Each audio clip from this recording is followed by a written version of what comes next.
The debt just gets worse and worse and worse. We're looking at $2 trillion per year over the next 10 years. Dave, before I came up to the station today, I got on to debtclock.org, usdebtclock.org, and saw that we're way past 36 trillion, on our way to $37 trillion in debt. Of course, the power of zero philosophy is that you're not going to be able to cut your way out of this, whether it's benefits or reduced spending. I saw the little Doge clock there, and the amount of savings per taxpayer was just minuscule compared to the amount that we owe each individual taxpayer, or raise taxes. And that's been our motto here, that we're going to have to raise more revenue. Of course, the tariffs were designed to potentially do that as well. I talked about that in the first segment. So tell us what you're thinking now. Here we are with Trump in office. Maybe the tax cuts could get extended a little bit further, which always gives us an opportunity to talk about more things. We had the tariffs that took a pause yesterday on Wednesday to see where that goes. But yeah, we're still 36 trillion debt any way you rack it up. Yeah, I'm really bullish on the extension of the Trump tax cuts. Trump has talked about this one big beautiful bill. He wants to get everything through Congress all at the same time, and Mike Johnson is talking about that happening before Memorial Day, which is, they think it'll be happening towards the end of May.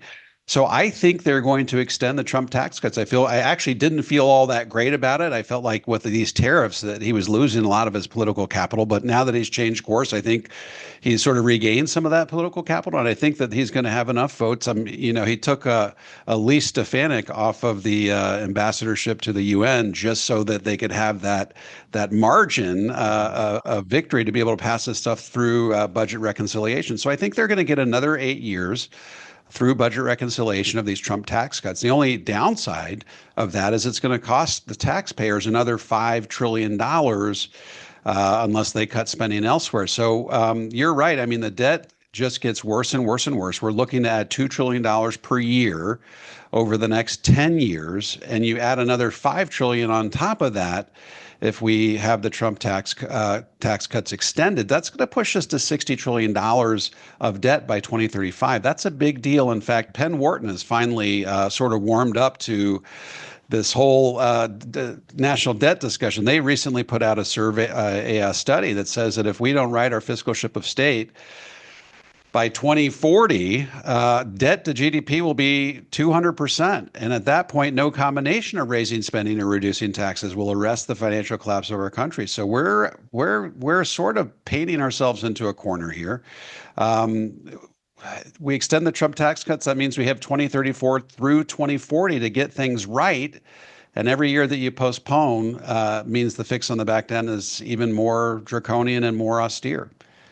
So I looked at the debt to GDP also on the usdebtclock.org, 133% debt to GDP. So it's getting there quicker than we probably ever even dreamed it would happen. So I actually talked to our Congresswoman Erin Houchen from our 9th district here in Indiana. She's on the Reconciliation Committee, and we talked about, hey, what's going to stick and what's not going to stick. And we went through standard deductions and other things, but we got down to no tax on tips, no tax on Social Security, and no tax on overtime.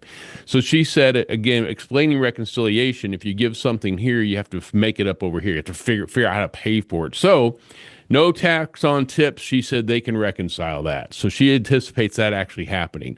No tax on Social Security, she said there's no way to reconcile that.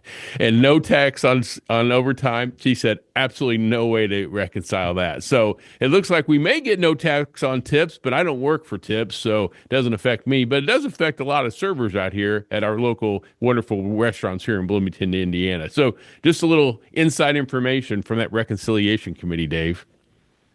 Well, it does make you wonder how creative employers are going to be, if they start paying people really small salaries and then saying everything else was a tip, right? So, well, interesting here in Indiana, our minimum wage is $7.95. So someone asked me the other day, "What's minimum wage?" I said, "I have no idea. No one can work for minimum wage."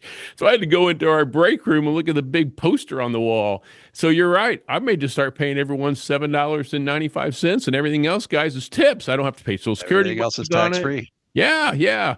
It's almost like when they had the SALT thing go through, right? When the limitation on state, and they started saying out in Jersey, well, what if you just donated money to the state of of New Jersey, and that would satisfy your requirement for your real estate taxes, and donations, of course, were taxable. So saying what you said, Dave, I said I still think that at some point we have to raise revenues, and again, it may come in the form of tariffs, it may come in the form of usage taxes, sales taxes, whatever. I have no idea. All I know is that there are trillions and trillions of dollars stacked up in these tax deferred retirement accounts. You've been pounding the drum forever. I've been pounding the drum. You know, my book, I wrote 2025, the final drive, what you need to know to win, because we anticipated those tax cuts expiring at the end of this year. And then, boom, we were going to at least go back to where we were before. And as you've put it, that doesn't keep us up at night. But what keeps us up at night is what the Congressional Budget Office says pretty much every February and March, where tax rates have to go. Do you have that off the top of your head?